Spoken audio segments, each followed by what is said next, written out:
داری به ایتالیا فکر میکنی؟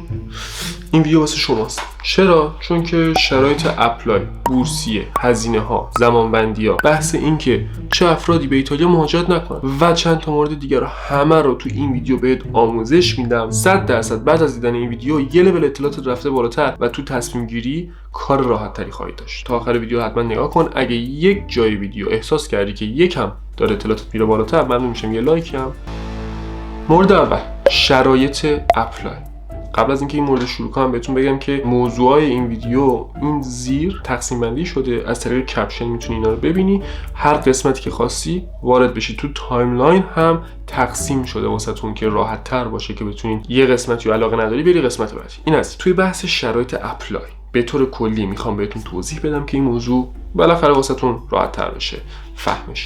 بچهای کارشناسی رو داریم، ارشد داریم، مدیکال رو داریم که میخوایم اینجا صحبت کنیم راجعشون. تو بحث کارشناسی خب طرف میتونه رشتهش ایتالیایی باشه، انگلیسی باشه، مهندسی باشه، بیزینس باشه، حقوق باشه، همش هست. خب یه موردی رو اول اصلا بهتون بگم، بچه‌های کارشناسی یه مقدار اپلای پیچیده‌تری خواهند داشت، مخصوصا اگر چند تا دانشگاه و چند تا رشته رو میخوای اپلای کنی. حواست باید بیشتر جمع باشه. چرا؟ چون یک، پورتال هر دانشگاه فرق میکنه. اینکه آزمون داری، یکی دیگه آزمون نداره. برای یه دانشگاه امکان داره از شما سی وی اس او پی بخواد، یه دانشگاه اصلا نمیخواد. حتی یه دانشگاه هست که میاد میگه آقا سی وی رو بر اساس این فایلی که خودم گذاشتم پر کن. حواستون باشه بعضی موقع اصلا نمیشه تو رشته‌های کارشناسی دو تا دانشگاه رو با هم اقدام کنی. مثالش رو براتون میزنم. مثلا یه دانشگاه اپلایش از طریق سایت یونیورسیتالیه، یه دانشگاه اینطوریه که از طریق سایت دانشگاه است ولی ددلاین داره ثبت نام یونیورسیتالیش. این دو تا با هم دیگه تداخل دارن. در خیلی از مواردم میشه چند تا رو کنار هم اپلای کرد. مثلا من پارسال کلاینتی داشتم که تو رشته‌های بیزینس، فایننس و رشته‌های مالی می‌خواست اقدام کنه. فکر می‌کنم براش نزدیک 6 تا دانشگاه اقدام کردیم که 3 تاشو قبول شد. در نهایت تورین رو انتخاب کرد. خب پی دی اف ها رو دقیق بخونید. چه پی دی اف هایی؟ هر دانشگاهی 90% نمیگم همه. خب عموما تو ایتالیا اینجوریه که یه پی دی افی میاد میذاره تو سایتش، میگه برای این رشته بر اساس این پی دی اف تمام اطلاعاتو میتونی دریابید. پی دی اف ها رو دقیق بخونید 0 تا 100 چون موارد ریزی داره. مثال بزنم واسهتون. دانشگاه تورگاتا خب برای رشته بیزینسش اگه اشتباه نکنم برمیگرده به 7-8 ماه پیش، یکی از بچه‌ها به من زنگ زد گفت آقا من اپلای کردم، همه چیم اوکی بود، نمره‌هام اینا همه چی خوب بود، آزمون تولکم نداشت، بدون آزمون بود و گفت که در جا ریجکتم کردن. گفتم چرا؟ نگاه کردم دیدم مدارکی که آپلود کرده یه مدرک کمه. چه مدرکی کمه؟ توی اون پی دی افی که به شما میگم نوشته شده که آقا بر اساس یه فایلی که تو سایت دانشگاه تو دپارتمان مربوطه اونجا گذاشتیم اطلاعاتتون رو پر کنید، یه حالت سی وی. این رو هم حتما آپلود کنید. در غیر این صورت اصلا چک نمی‌کنیم.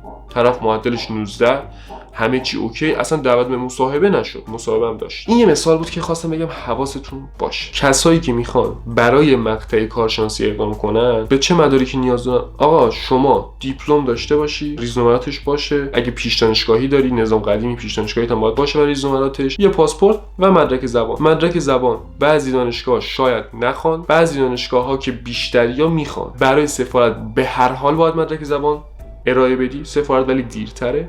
این از مدرک زبان. یکی میگه آقا من هنوز دیپلم نگرفتم، 12ام میتونم. بله، اما شما برای سفارت اصل دیپلمتون رو و اصل ریزومراتتون رو ترجمه شده باید ارائه بدین. استثناءات رو کار نداشته باشید. من به اندازه موهای سرم واسه بچهای کارشناسی اقدام کردم. خب اگر اینجوری هستین که مطمئنی تا مثلا الان میخوای اپلای کنی واسه سال 2023 ایم که بچه‌ها دارن شروع میکنن اپلای کردن واسه سال 2024 وارد ایتالیا بشن، اگر تا تابستون آخر تابستون نمیتونی دیپلمتو ارائه بدی به سفارت، خب یعنی دیپلمت صادر نمیشه، بیخیال شو. امسال شاید نرسی. اگه میخوای شانستو امتحان کنی شدنی. بچه‌هایی که دارن برای 2024 اقدام میکنن، بچه‌های کارشناسی که 12ام هنوز دیپلمشون نیومد، دیپلمشون خیلی مهمه. یه قسمت ریسک داستانشون همینه. کسایی رو داشتم که مثلا بهشون گفتیم آقا آموزش پرورش از این طریق پیگیری شو و در نهایت با دردسر فراوان تونست دیپلمشو بگیره. خب شدنی هست ولی ریسک داره. اینم خواستم بهتون گفته باشم که نگفتم آقا من اپلای کردم رسیدم به مرحله مرحله سفارت میبینم که قبول نمیکنه. نه، اینو من از الان بهتون گفتم. تمامی اطلاعات مهاجرتی که شما نیاز داشته باشین خب توی کانال تلگرام طبقه بندی شده و براتون هست که خیلی میتونه مفید باشه، از ددلاین دانشگاه گرفته تا اطلاعیه سفارت. اینا رو داخل کانال تلگرام براتون میذاریم. آدرس کانال تلگرام اینجاست، میتونید عضو شید، قطعا براتون مفیده. گفتم ددلاین رشته های کارشناسی با بچهای ارشد مقایسه نکنید، قاطی نکنید. در اکثر موارد ددلاین ارشد برای یه دانشگاه یه چیزه، برای کارشناسی یه چیزه. آزمون باید بدید مثلا، اصلا ددلاین معنی نداره شاید واسه کارشناسی. قشنگ برید مطالعه کنید اگر قراره خودتون اپلای کنید. حالا اگه قرار نیست خودتون اپلای کنید که اون یه چیز متفاوته، در ادامه یکم جلوتر من راجع به کار مهاجرتی هم باهاتون صحبت می‌کنم. بریم تو قسمت بعدی، بچه‌های ارشد. دوستانی که برای مقطع ارشد میخوان اقدام کنن، یکم پروسه روتین تری دارید. خب اونقدر پیچیدگی خاصی نداره. این از خوبیاست، این از خوبیای مقطع ارشده. شما معمولا یه سری مدارک مشخصی نیاز داری، مدارک دانشگاهی، مقطع کارشناسین، در بعضی موارد مدارک دیپلم و پیش دانشگاهی و اینا هم استفاده میشه. سی وی، رزومه، ریکام بعضی دانشگاه میخواد، بعضی دانشگاه نمیخواد. حتی همون سی وی و رزومه هم یه دانشگاه شاید اصلا از شما نخواد. به طور کلی اینا مدارک استانداردی ان که شما باید استفاده کنید. یه دانشگاه برای رشته‌های هنری پورتفولیو میخواد، متفاوته. خب مدارک از کجا متوجه شین؟ شما میرید تو قسمت دپارتمان مربوطه تو سایت دانشگاه. خب همه رو ریز بریز نوشته. اینو که دیگه تکرار نمی‌کنم، اینو همه میدونن و مشخصه. بعضی دانشگاه اپفی دارن، بعضی رشته ها اپفی دارن، بعضی دیگه ها شاید نداشته باشن. تو قسمت هزینه ها بیشتر توضیح میدم که چقدر حدوداً هزینه هاتون میشه. خب ددلاین ها برای شما خیلی قضیه راحته، چون معمولا وقتی یه دانشگاه میاد میگه آقا ما از این تاریخ تا این تاریخ ددلاین داریم، یا مثلا یه کال داریم، کال اپلای داریم، یا مثلا شاید یه دانشگاه 3 تا کال اپلای داشته باشه. دقت کنید که واسه غیر اروپایی ها، برای بچه ارشد معمولا و بچه کارشناسی معمولا مستثنا و یکم باید برن دنبال اینکه ددلاین رشته کارشناسیشون کی هست بگردن. ولی شما مشخصه اگه یکی گفت که آقا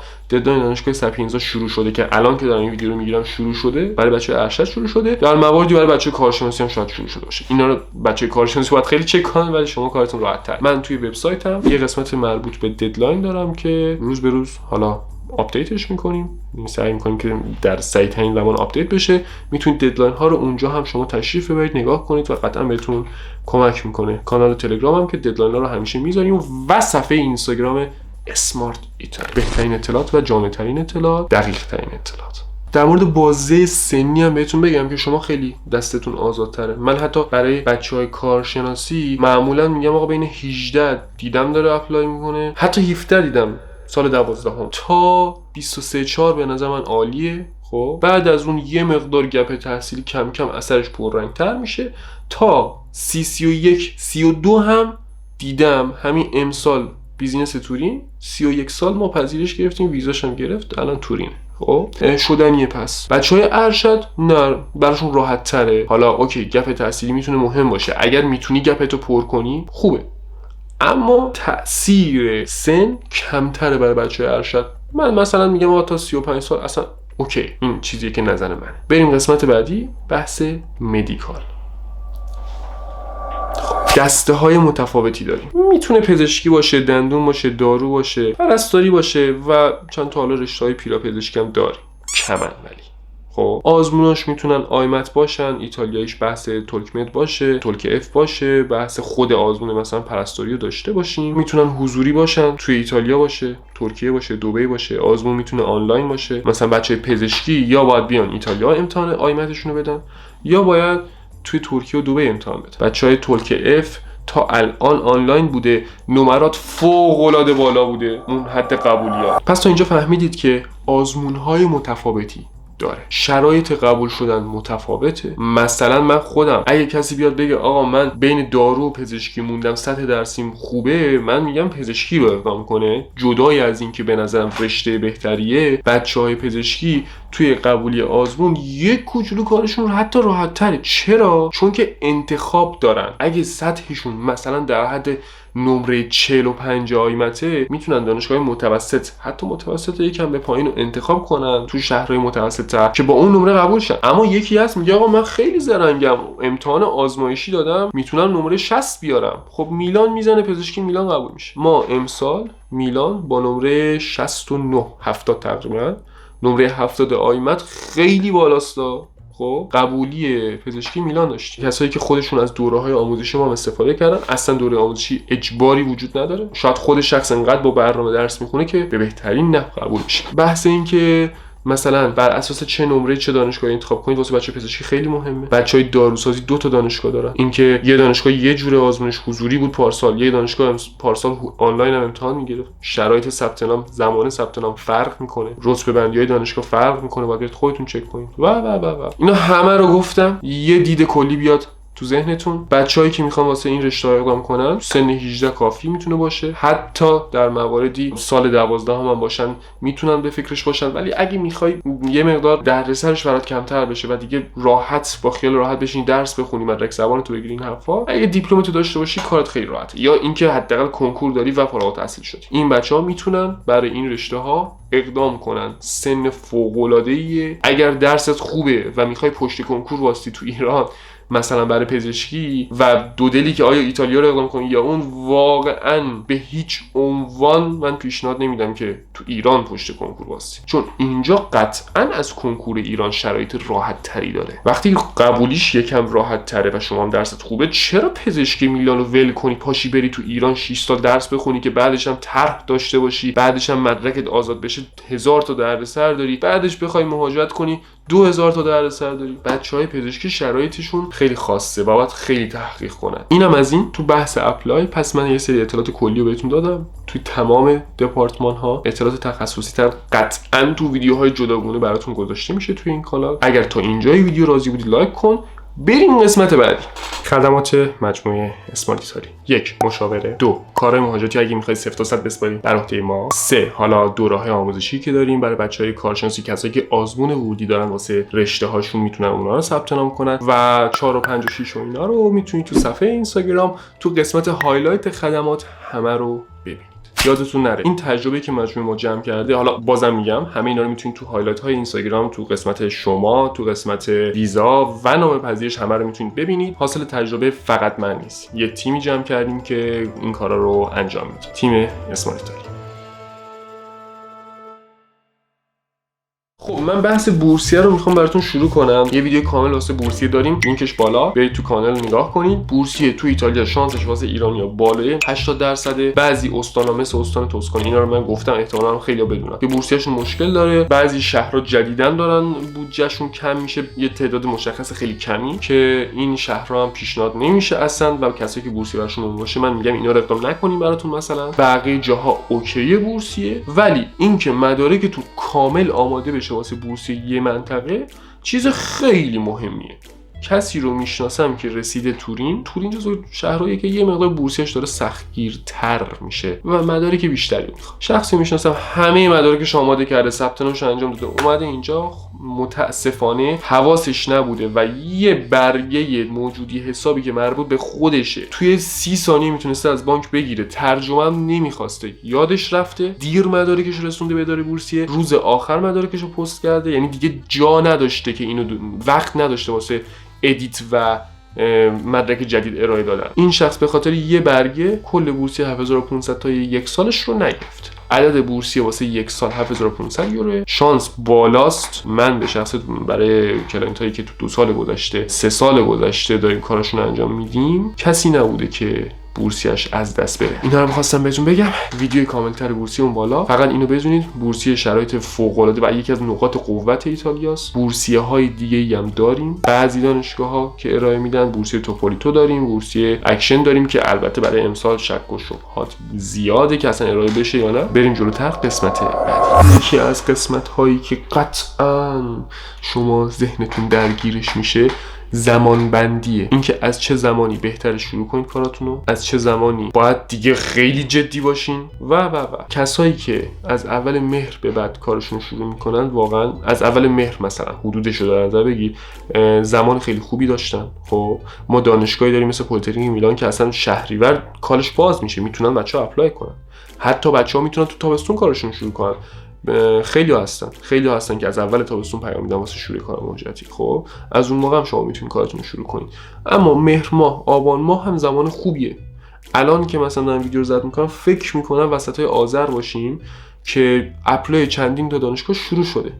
دی ماه تقریبا 90% دانشگاه اپلای کال اولشون شروع شده. یه خبر خوب اینه که دانشگاه معمولا چند تا کال دارن و چند ماه طول میکشه که تموم بشه. آذر، دی، بهمن، اسفند تا فروردین اگر پرونده اپلای بچهای ارشد بسته بشه عالیه، نتیجه‌شون رو گرفتن، تموم شد رفت. در مواردی من کسی رو داشتم پارسال ارشد که منتظر جواب فقط یه دانشگاه بود، اومد و ریجکت شد و زنگ زد گفت آقا جان ما الان چیکار کنم، میخوام بیام، ریجکت شدم تو مصاحبه، اول پذیرش گرفته بود تو مصاحبه رد شده، گفت من چیکار کنم. یه دانشگاه دیگه براش پیدا کردیم، یکم سطحش پایین‌تر، زمان داشت. ببین تو اردیبهشت خرداد معمولا دانشگاه زمان ندارن، اون دانشگاه زمان داشت، اپلای کردیم، نتیجهش اومد قبول شد، الان اومده ناپولی. پس بچه ارشد میتونه از آذر شروع شده باشه اپلایشون تا اردیبهشت، فروردین، حتی بعضی موقع تا خرداد. بچهای کارشناسی همین بازه رو در نظر بگیرید، یکم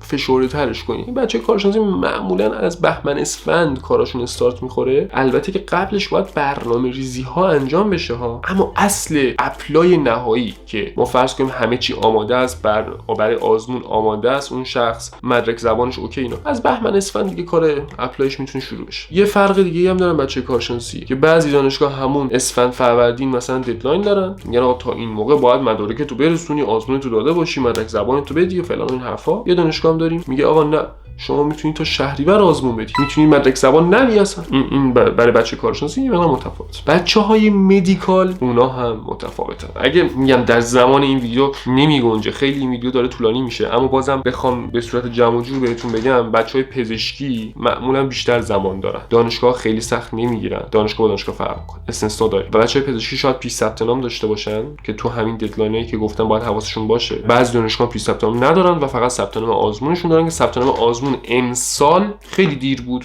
سالی که گذشت آخر تابستون بود ثبت نام آزمونشون بچه پزشکی، یعنی یکم زمان بچه پزشکی بیشتر. بچهای داروسازی معمولا دانشگاه‌ها الان حضور ذهن ندارم، فکر می‌کنم بین فوریه و مارچ بود اگر اشتباه نکنم که بچهای داروسازی باید آزمونشون ثبت نام می‌کردن. یکی خب آزمون حضوری بود، یکی آنلاین بود. اونی که آنلاین بود میتونه زودتر هم آزمونش رو بده ولی باید اپلای می‌کرد. یکی مدرک زبان واجب بود همونجا بذاری مثل بولونیا، اون یکی واجب نبود. یه مثال من سعی میکنم تو PDF های مختلف تو کانال تلگرام آموزش بدم اینا رو و یه سری ویدیوهای جداگونه دقیق بیام فقط 20 دقیقه راجع به بچهای پزشکی صحبت کنم. این عالی میشه.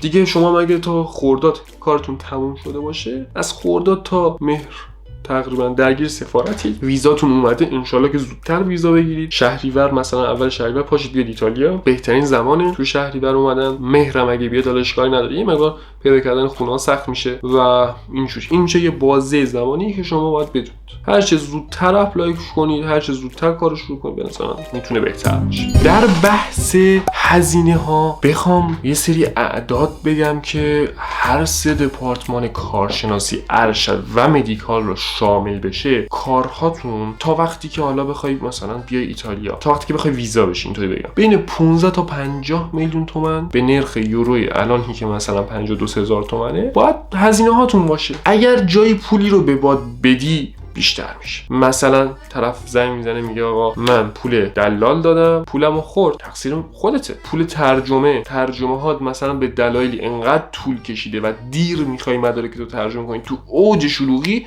دارالترجمه میگه اوکی اگه میخوای مدارک تو فوری ترجمه کنم ازت پول بیشتر میگیرم. یکم نامردی هم هست ولی خب به هر حال تو هم کارت گیره، باید پول بیشتر بدی.